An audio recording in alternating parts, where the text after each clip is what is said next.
రాటు వక్షస్థలంలో మహాలక్ష్మి అమ్మవారు, పద్మావతి అమ్మవారు, శ్రీవత్సం, కౌస్తుభం, ముఖమండలంలో పచ్చకర్పూర నామం, కస్తూరి తిలకం, శ్రీపాదరేణు అనే మహాప్రసాదం, నవరత్న కిరీటం, రత్నాల సుదర్శన పాంచజన్యాలు, రత్నాల కర్ణపత్రాలు, భుజములందు నవరత్నాల నాగాభరణాలు, కట్యవలంబిత హస్తం,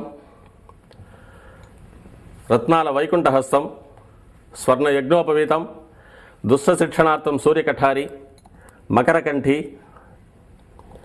చతుర్భుజ లక్ష్మీహారం, తులసీపత్రహారం, 5 పేట్లుగా ఉన్న సహస్రనామహారాలు, ఇరువైపులా సాలగ్రామ హారాలు. ఉగాది ఆస్థానానికి గాను స్వామివారు విశేషమైన తిరువాభరణం సమర్పణ చేసుకోనున్నారు.